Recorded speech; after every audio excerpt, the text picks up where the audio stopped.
Alam mo ba kapatid na isa sa mga best feeling na mararamdaman natin yung na-inlove tayo, di ba? Yung tamis ng panibagong pagmamahal. At paano mo nga ba malalaman na na-inlove ka na? Well, yung pag-uusapan natin dito sa video na ginawa ko ngayon. If interesado ka malaman kung ano yung mga senyales na na-inlove ka na sa taong kapaligid sa'yo, tara kapatid, pag-usapan natin yan. Keep on watching.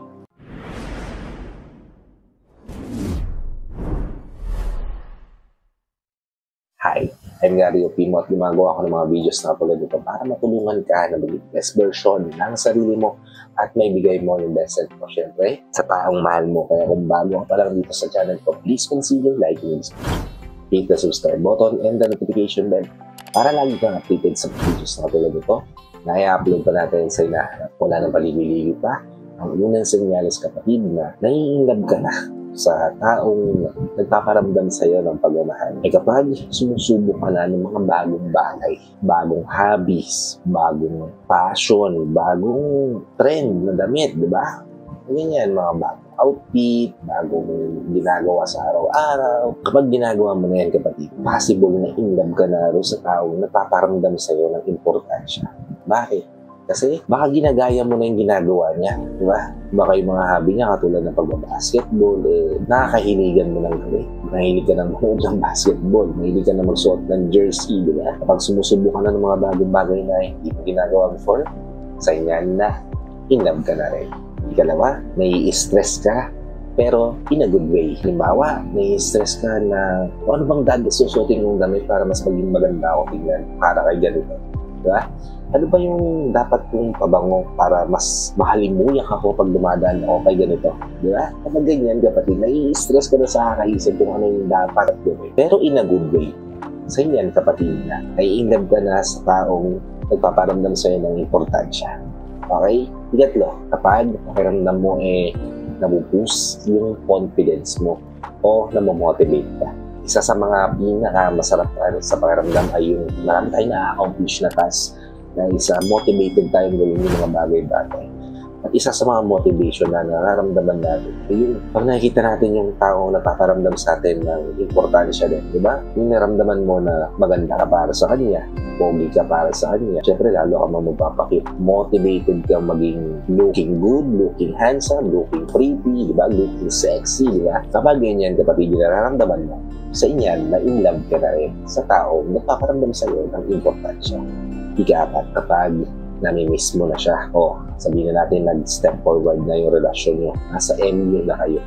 Kapag nami-miss mo na yung taong yan, hindi sabihin lang yun, kapag in-love ka na rin sa kanya, may feelings ka na nade-develop para sa kanya. Diba? Hindi mo naman nami-miss yung taong hindi naman importante para sa iyo, diba? Kung wala lang, di ba, nami-miss mo ba yung pulubi sa labas ng bahay nyo? Hindi, di ba? Pero malamang sa malamang nami-miss mo na yung mga magulang mo na malayo sa iyo ngayon. Diba? Kasi importante sila sa iyo. Mahal mo sila. Kaya nga nami-miss mo na rin itong tao ito kasi nade-develop na yung nararamdaman mo para sa kanya. Okay? Proceed tayo sa ikalima. Which is, kapag nararamdaman mo na nai-inlove ka na. O, di ba? Kapag kinikilig ka na sa kanya, napapangiti ka na sa kanya, nagbablush ka na sa kanya, iniisip mo na siya palagi, gustong-gusto mo na siyang nakikita at nakakasama, in love ka na. Wala nang ano-ano pa, kapatid. Wala nang sugar coating pa.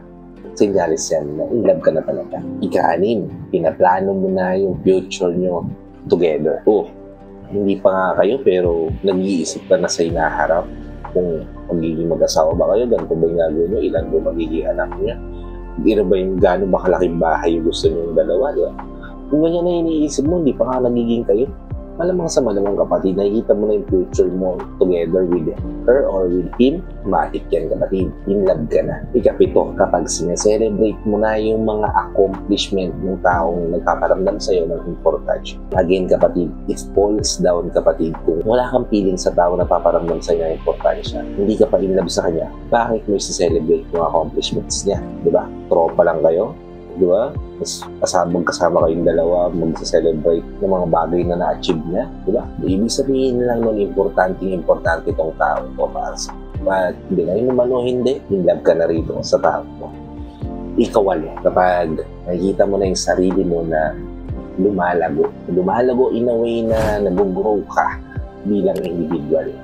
Kasi lumabas ka na sa comfort zone mo, nagiging best version ka na ng sarili mo. Nai-improve mo na yung sarili mo na ma-motivate ka na sa araw-araw at nakikita mo na na-achieve mo yung mga goals na sinet mo sa sarili mo nang dahil sa taong nagpaparamdam sa'yo ng importante ka sa buhay niya. Diba? Ibig sabihin lang yan, kapatid, na fall in love ka na sa kanya. Aminin mo man o hindi, hulog na yung loob mo sa kanya.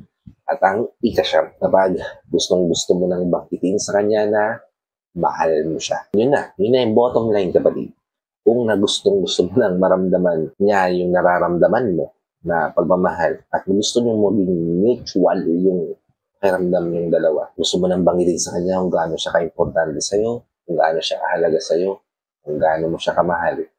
Isang senyalis lang yan na sobrang mahalaga na tong taong to para sa'yo. Sobrang in love ka na sa kanya. At dito nalalabas yung mga butterflies dyan sa puso mo, sa dibdib mo, nakakabog-kabog, yung mga kilig moment, blush moment, diba? Kasi it signifies na nagbubuo na yung relasyon na gusto mong maging.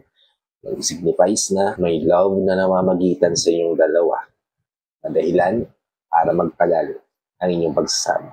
It's up to you kung ipapakita mo ba itong mga sinyalis na sa kanya o pinatago mo na lang yan sa sarili mo at hahayaan mo siya na patunayan niya lalo yung sarili niya para tanggapin mo siya sa buhay. I hope nabigyan ko kayo ng insight, ideas dito sa video na ginawa ko ngayon. If nabigyan ko naman kayo ng ideas, please help me share this to your loved ones na posible natin matulungan din ng video na para nakatulong na kayo sa kanila. Nakatulong na rin ako sa kanila. Sa lahat ng FW viewers natin at sa mga viewers natin dito sa Pilipinas na walang sawang nanonood, sumusuporta at palagi nakatune in sa mga video na ina-upload ko. Maraming salamat po sa pag-iyan yung panonood at pag-support. Kung bago ka pa lang dito sa channel ko, please consider liking this video. Hit the subscribe button and the notification bell para lagi kang updated sa mga videos na tulad dito na i-upload pa natin sa inaharap. So, hanggang dito na lang mga kapatid. Maraming salamat ulit sa panonood. I hope to see you all on my next vlog. Ingat ka din palagi kapatid. May God bless you and always protect you. Peace. Whenever your heart is broken